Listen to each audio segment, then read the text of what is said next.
Welcome to Unseen Light Creation. Learn, reflect and rise. Please, like the video and don't forget to subscribe.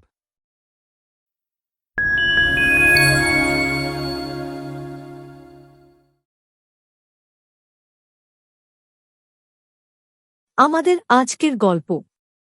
মনে করেন বাক্য দুটিকে নিয়ে বিব্রতকর অবস্থায় ভোক্তা অধিকারের কর্মকর্তা।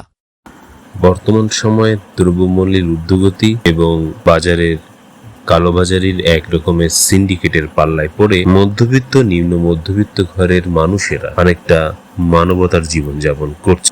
সেই প্রেক্ষিতে বর্তমান সরকার এবং বর্তমান প্রশাসনের নানাবিধ উদ্যোগ লক্ষ্য করতে পাচ্ছি।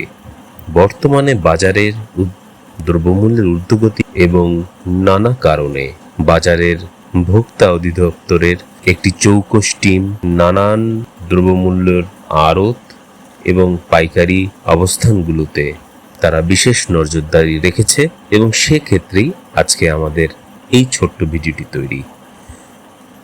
ট্রাকি করে নিয়ে আসছে না, উনি তো মাথায় নিয়ে আসে 90 বস্তা 96 বস্তা মাল। মনে করেন 5-6 দিন মনে করার দরকার নেই তো, 5-6 দিন মিলে এক গাড়ি নিয়ে আসে। আপনার মনে করার তো দরকার নেই, বাস্তব মনে করে না, 5-6 জন মিলে এক গাড়ি নিয়ে আসে। আপনি মনে করে কৃষকরা না না, আমি মনে করার কথা বলি আপনি তো বললেন মনে না না না, আমি মনে করার কথা বলি 4-5 জন মিলে এক গাড়ি নিয়ে আসে। মনে করেন বললেন না না না, মনে করা তো বলি না। কি আগে মনে করেন এরা 4-5 জন মিলে আপনারা এক গাড়ি নিয়ে আসে।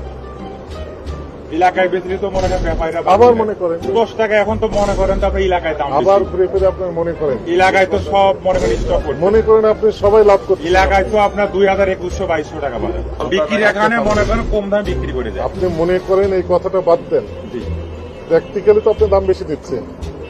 কেমনে দাম বেশি স্যার? এলাকায় তো কিনলে ওটা বললেন গত 12-13 সপ্তাহে। টাকা পড়ে। আবার মনে করেন ওই